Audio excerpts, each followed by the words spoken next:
Hey everyone, Laura Cameron-Stedman here. Welcome to Mindset Jam. Hope you enjoy the show. This one's a good one. First interview episode that I've done on my channel, and it is with my good friend Jennifer Chandrasekaran, and she takes action a lot. I thought we could interview her, find out what she does, what techniques she uses to, get into that action mindset, and hopefully we can help other people out there to take action as well. So I hope you enjoy the show. My name is Laura Cameron-Stedman. I will see you soon. Hey, Laura Cameron-Stedman here, and I'm here with my very, very good friend for life, one of my besties. Yes. Jennifer Chandrasekaran. Yes, you got that. I'm actually pretty good at it, at like figuring things out like that out. I've never been able to pronounce her last name, but I just did. It's Jennifer Chandrasekaran, but you were right. Yeah. I'm glad you got that awesome. right. That's fantastic. So Jennifer and I used to work together, and we are haven't been for when did you leave? May. Yeah. So it's August now, so it hasn't been very long. Yeah. But she was freaking awesome. Anyways, so we want to talk about today. I want to really talk about things about helping women take action. And I think we, as women, a lot of us are taught to kind of be people pleasers and kind of sit in the background and not step up. And it's a bit scary to do things, to like take action. But Jen here is like action taker extraordinaire. That's what she says. No, it's true. She's just come back from New Zealand, which she was telling me about her trip, and they were like doing all sorts of amazing things. Yeah. We climbed a mountain. You climbed a mountain. Yeah, she went like trekking and like mountain biking and like her and two boys. Two young boys. Oh my, I can't believe you actually did that. I can't believe it myself. That's pretty brave. Yeah. That is really brave. That is the bravest decision, maybe. Yeah. My entire trip. Yeah, I think so. That's crazy. And some other things, I really find some of the things that are really interesting about you and your like background. You're Christian. Yes, I am. Yes. And you are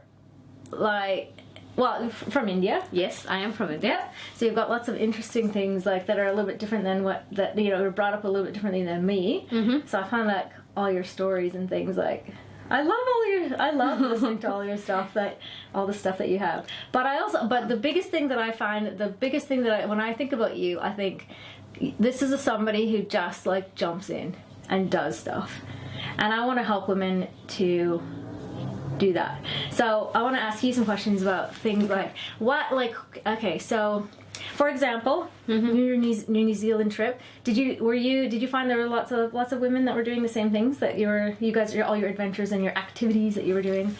Was there a lot of women on those activities as well? Not too many, but I did meet a couple of girls who were traveling by themselves. More girl power, but they weren't doing the same extreme stuff as us. Yeah. And then I did meet a girl who was traveling all the way from the United States. Yeah. Who also was traveling alone, but she was into like more of like refreshing, calm stuff. Yeah. Than us. I think I was the crazy one. Yeah.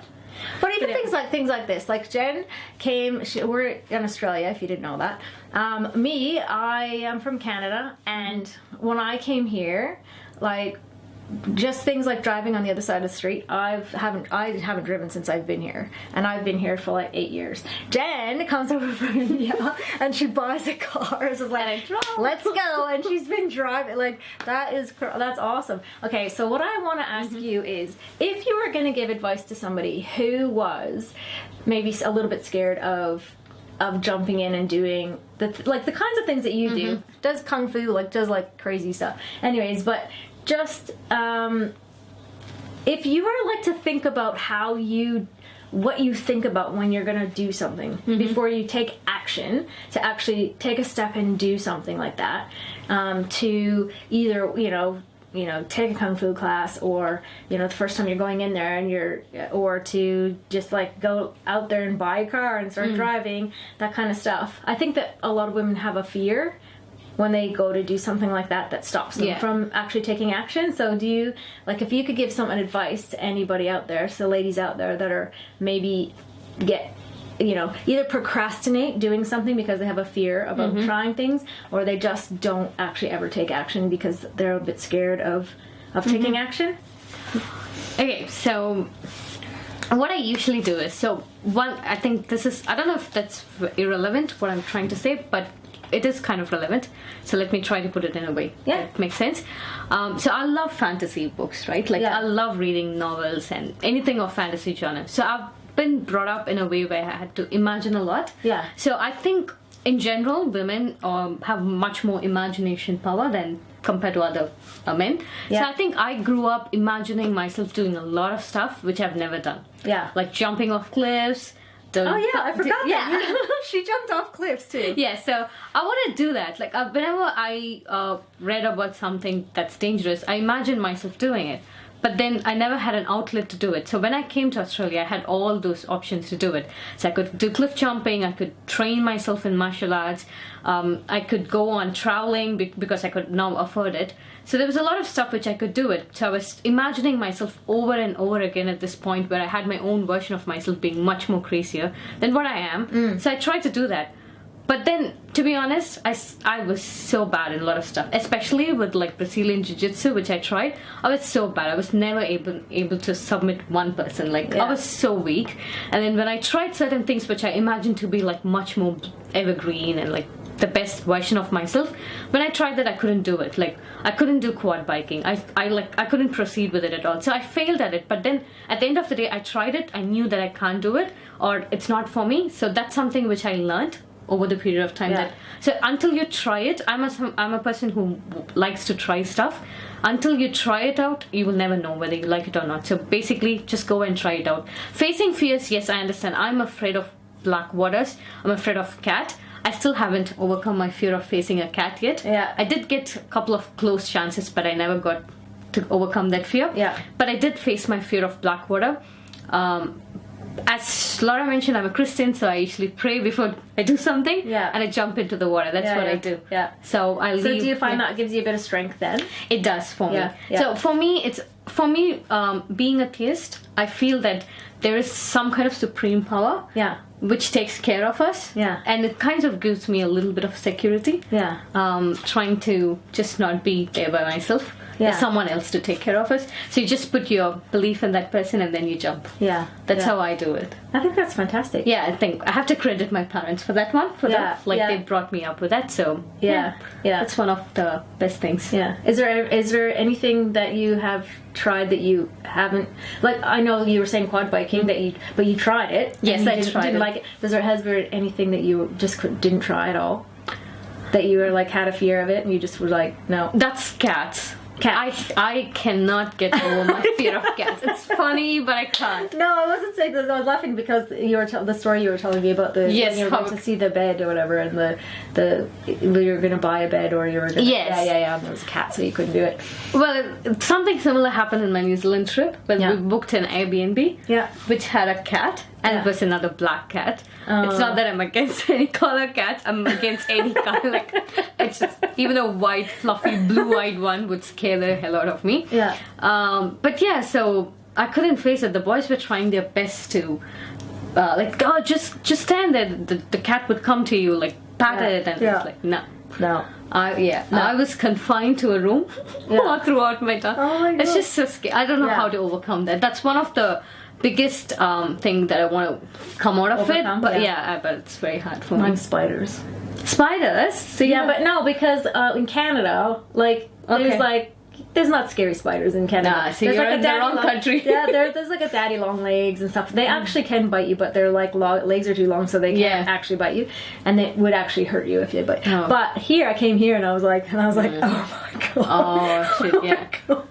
Oh yeah, I know. I was actually like, I'll tell you a story. My first weekend, like my first time I came to Australia in Adelaide, and I met met my husband before we were married and everything. I came and I met his mum, and we stayed with her for a month or whatever in her house.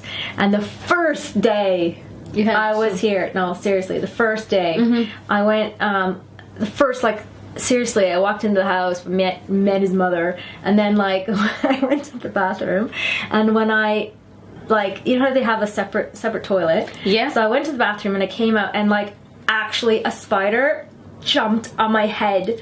How big was the spider? It was a huntsman. Oh my god. Huge spider landed on my head and I was like, ah! Like, and like, seriously, no. That's the start of it? That's the start of the fear? I think I was scared of it anyways, just like, because they were big spiders, but okay. that was cemented it pretty yeah. pretty well. What I really wanted to talk to you about after hearing all the stuff that you've said was that because you were talking about visualizing, and that's something that I really believe that people like, that's something we really need to do more of, and I think that really helps not only just visualizing but actually visualizing succeeding, doing something, or like, do you have anything to say about that already? Well, in terms of visualizing, in terms of helping people, or in terms of how you do it, like, well, I think over the period of time where I've met so many people all around the world, and when I've traveled, I felt like girls when I've traveled with my school friends who are predominantly girls, and like I've had a lot of girls trip as well. We could relate much more when it comes to visualization compared to boys. So one example was I could easily zone out when I'm around people and imagine something else and just be out of it. So when something interesting happened, and we were returning from Christchurch back to Sydney, and our flight was like, we had a flight probably in like 10 hours. So we had to stay in the airport for 10 hours. And there was this annoying music that was playing behind us from like a vending machine. Like more like, you know, the machine that uses to, like, you play, what's that called? Like, you know, most of the Korean places have it. I don't know. You just go pick a doll or like a target. Yeah. So it's just like a game though. Gaming machine. Yeah. So it has this weird tick music, kind of like the boys just couldn't handle it. They were like, can you hear it? And I'm like, no. Like, I was in my own world. Imagine something. I couldn't even listen to the music that was annoying. So I think girls have, like, they come with that innate ability to do that, which is cool in a way. It is cool. So yeah, I think we should, it's very easy to just imagine stuff, and I think most girls do. Most girls live in a paradise world, or a princess world, which is very easy for girls to do. And women, it's like us, so I think we should be able to very easily visualize. But if you need help, the best thing is to read fantasy books. Yeah, I think so too. I used to read fantasy books too when I was younger. Like, I used to read a lot of science fiction. Yes, so science fictions, anything that is out of this world. Basically. That's what I think. One, because, you know, reading fantasy helped me in a way to realize that that's not real. So I know what is real. And it helped me with that. So I'm not actually trying to advertise fantasy, but I'm saying how it helped me in terms of visualizing stuff. So I was growing up, it was all about Harry Potter, Lord of the Rings for me. Now I do read Game of Thrones, like a Song of what's the mermaid one? You should give some suggestions for books, actually. Seriously, the mermaid ones. I like mermaids and dragons, anything that's not real, but not because they're not real. That's because it helps me a lot to actually cut out the shit from this current world. So it's just to get real. So so that's your a piece of advice you'd give if you're having trouble with that kind of stuff, like being able to visualize and figure things out. Just like read some fantasy books. Read fantasy books to just get, like, I know many people don't like fantasy, and also they feel that it's not related to age. They kind of associate fantasy with age. Young adults, and adults don't usually read fantasy for some reason. But there are books like, especially like the Song of Ice and Fire, which is based on the HBO series Game of Thrones. So those ones are like, I don't think young adults should read that. They're like much more violent and like really. But do you think that maybe that's part of the problem? That, you know, I think a lot of times when women get older, I have this like color hanging out. When women get older, that's almost like you have to be this serious. Like that seriousness takes over, and you don't allow yourself to connect with that kind of you know, imagination, visualization kind of part of you anymore. I think that's very true, because that comes back to what we were discussing earlier in terms of being happy. So women kind of restrict themselves, saying that, oh, I'm too old enough for that. The age is just a number.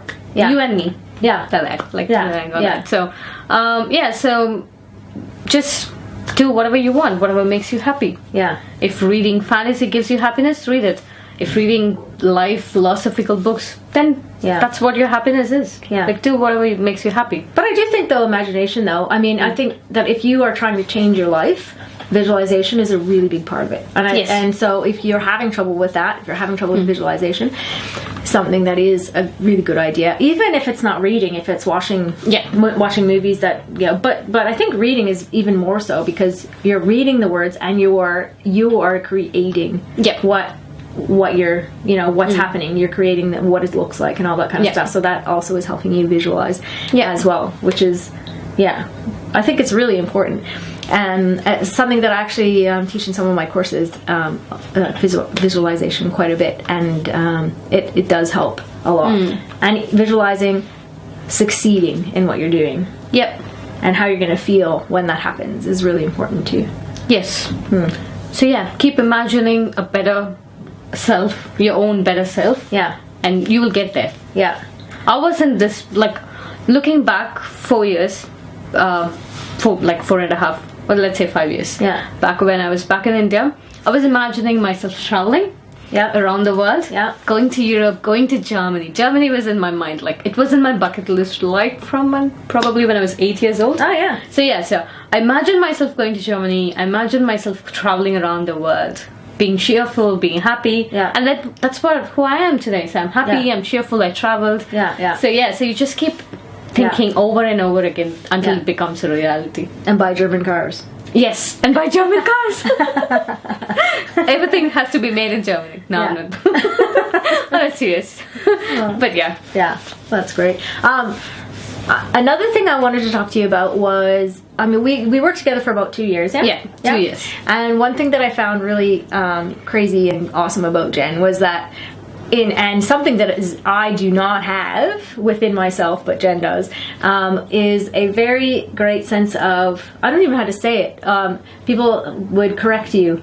And you would just take it, like, you're just like, oh, okay, like, let me show me how to do that, show me how you pronounce that. Open for feedback? Open for feedback, yeah. But I mean, like with English.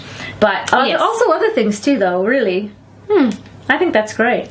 I'm not very good at that. Is it? I'm not. No, I think you are. I think I can be like, oh yeah, but if somebody was like, being on the back of your trying to correct you. Yeah, if somebody was like, no, like more patronizing. If somebody's being like, no, I know. Like when we know somebody who does that to you a little bit. Yeah. Yes? Yeah. With your English. Yes, I know. Yeah. And sometimes I have to correct him, actually. Yeah? But you take that stuff really well and you just sort of take it on and like, I mean, it's not necessarily that you change who you are, but you just, like, you're accepting of criticism and things like that, which... Yeah. I mean, there's a thin border, like thin line between being gullible and also being open for feedback. I think not being a pushover or something. Yeah. Being a non-native English speaker, I did have some kind of, I wouldn't call it bullying, but people were just teasing me quite a lot. The way I pronounce things, the way I use certain words. And I have to be really, really thankful, and I have to say thank you to you, Laura, because you helped me a lot. So like Laura said, yes, I am open for feedback, but then I also get hurt when people sometimes are a little bit brutal in the way they correct me.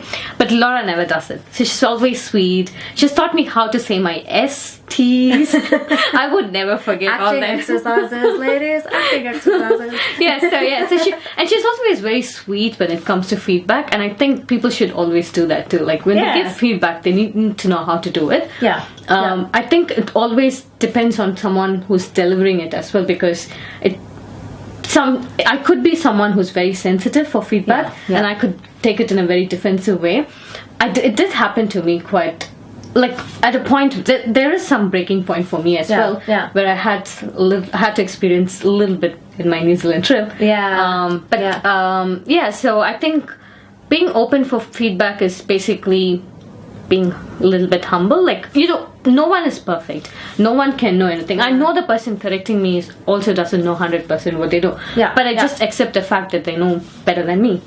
So I want to learn stuff. I want to know stuff. I would rather be someone, be a better version of myself. Yeah. Rather than being like, oh, this is me, just accept who I am. No. Yeah. I want to change. Yeah.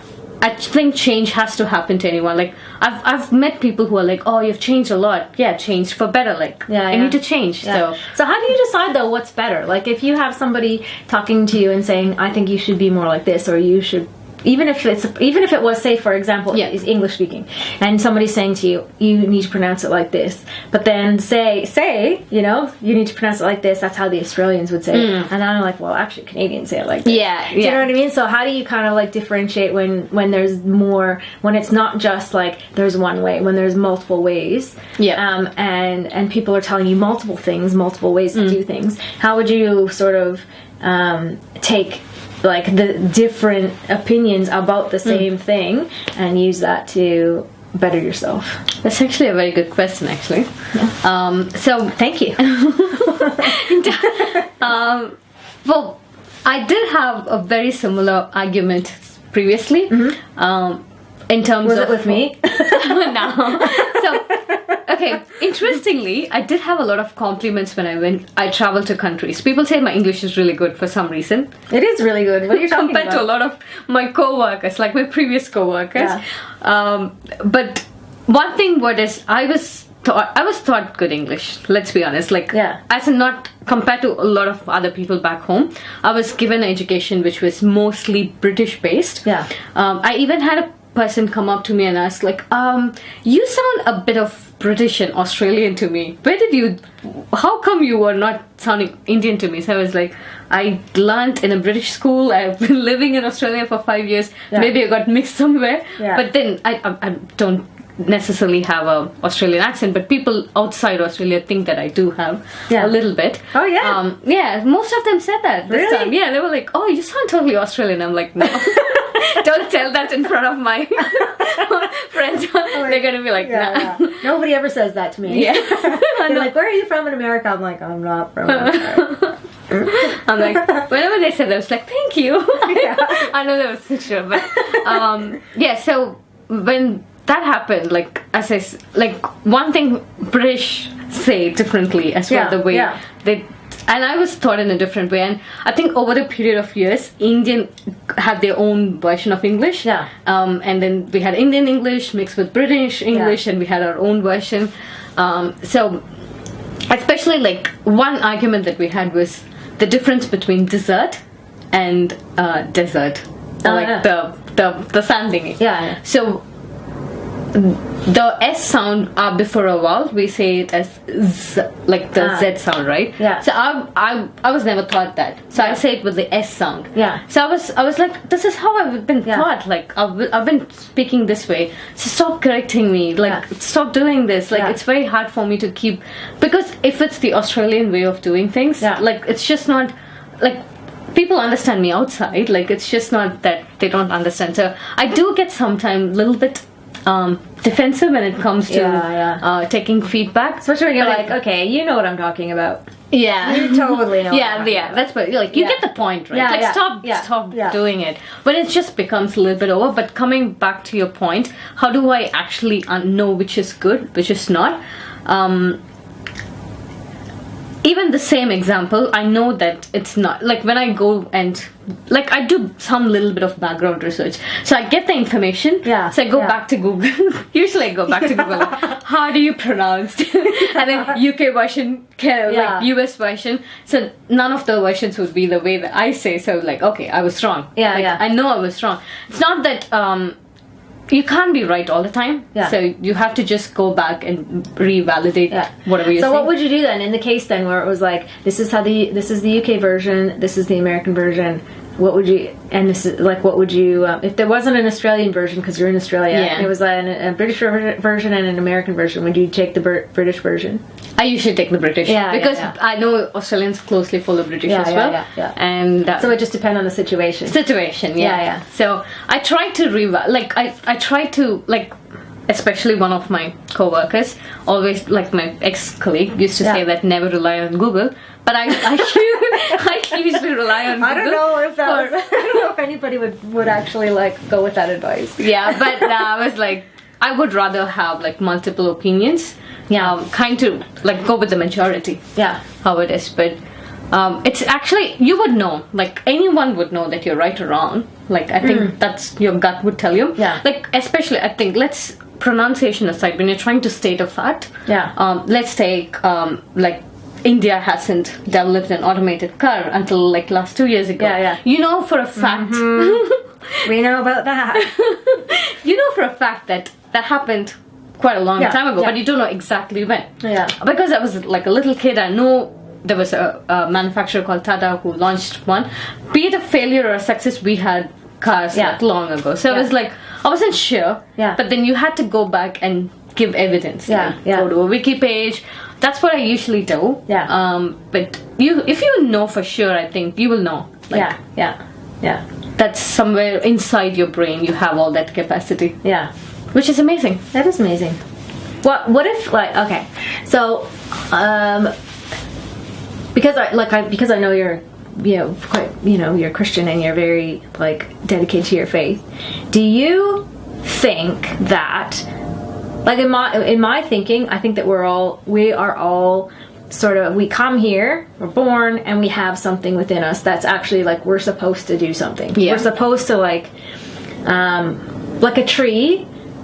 You plant a tree, seed goes in the ground, and it's the whole point of a tree is like to keep improving, to keep growing.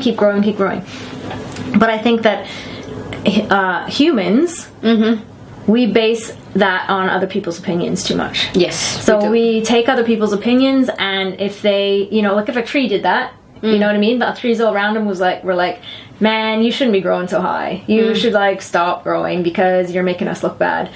That's basically what we do. We let other people kind of.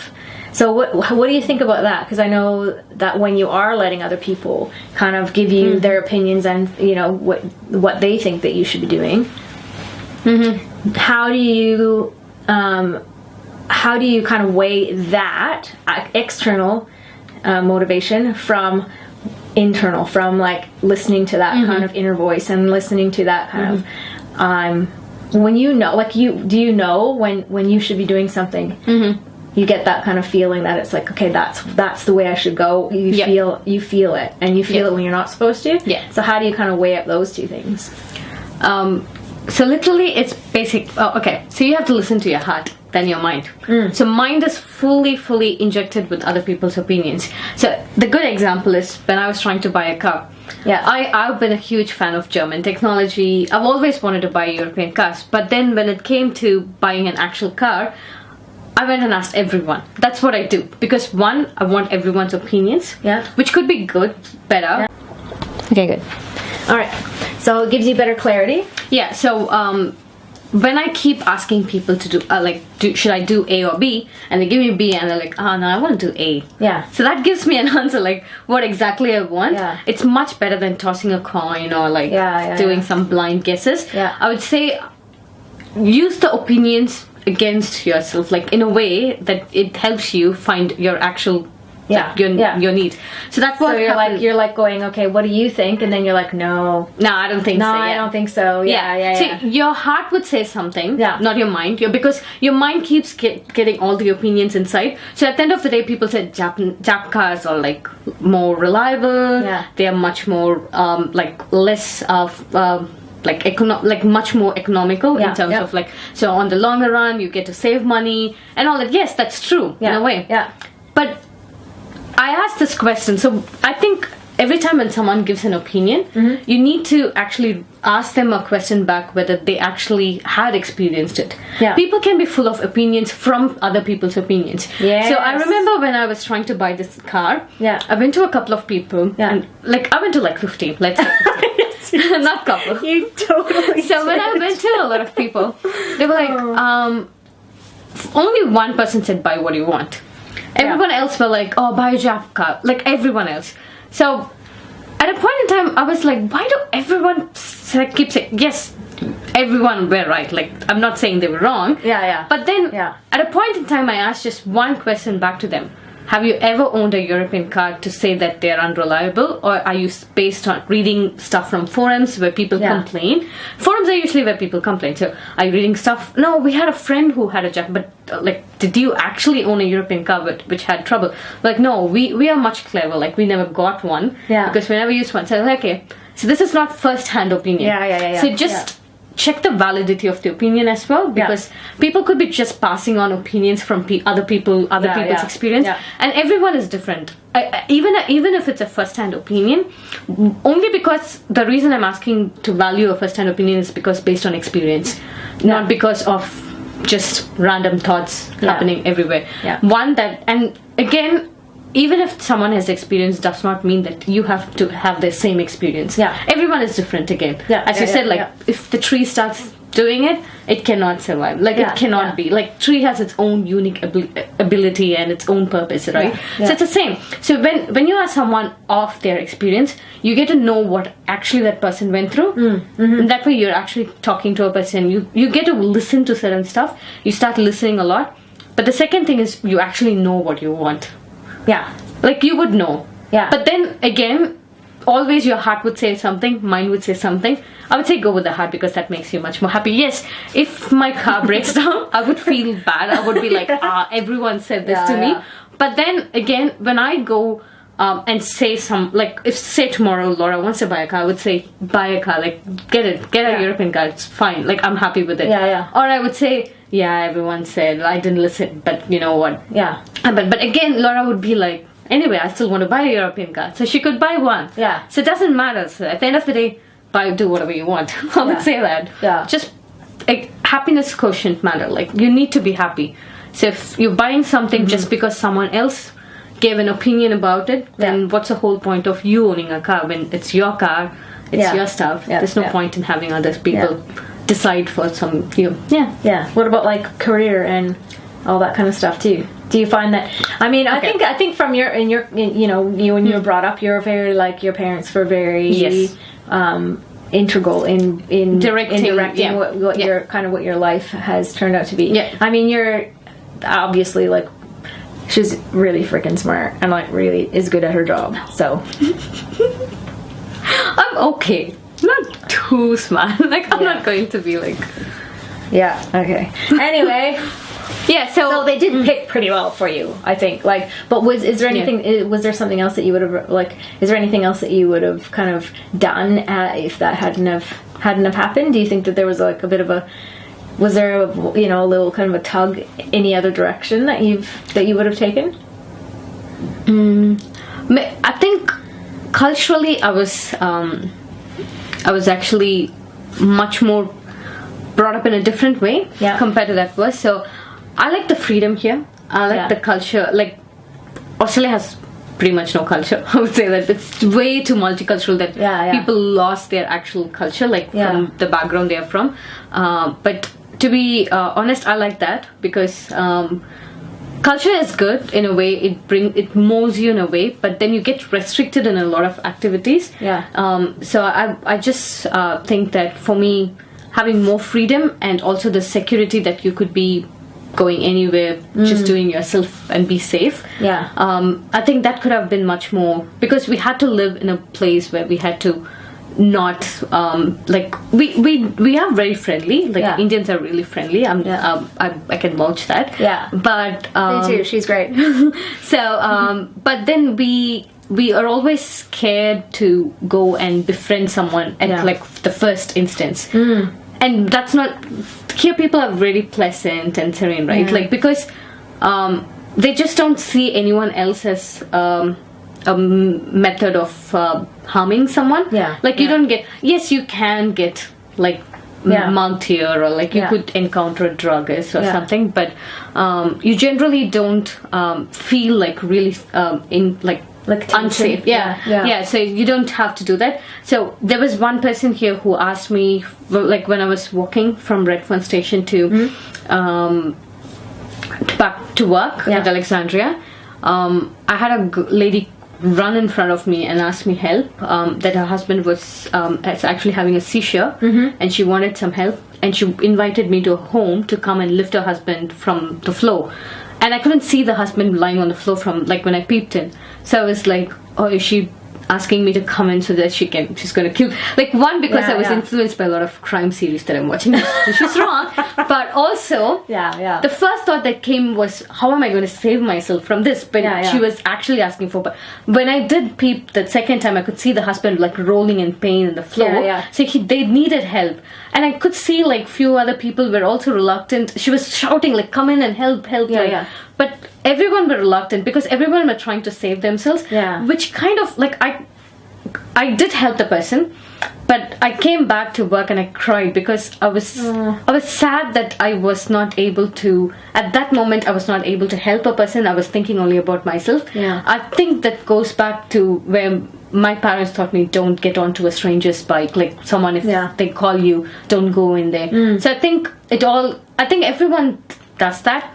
But I think we should be in a world where it's much more like friendly, and I felt so bad that my first thought was not about helping, but about saving myself. Well, that is a situation, though. I mean, going to somebody's house as somebody that you don't know, like that. It was just like I could see him lying there, but it was just everyone was so reluctant to help as well. So it was just so.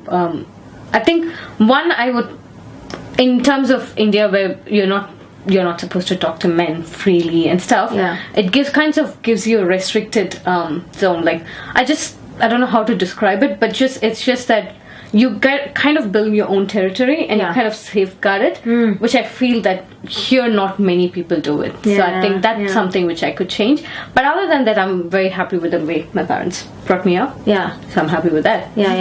And the direction that you've been going. Maybe in terms of my dad wanted me to become an electrical engineer. I did become one. But I'm working in IT, so it doesn't matter anymore. But anyway, that's pretty cool though. I kind of broke out of that. But my dad is pretty cool with it. Which is good. That's amazing. Alright. Well, we've been pretty long. We've been doing pretty good. All right. Well, I think that's probably good. Anyway, so you got all your questions answered? I think so. Well, we could go and we could do lots more. Actually, I know we could do a lot more. I know. Maybe we should do that version. We should do a second one. We should do some. We could do a series. We should do a series. Totally do a series. We could totally do a series. Let's do it.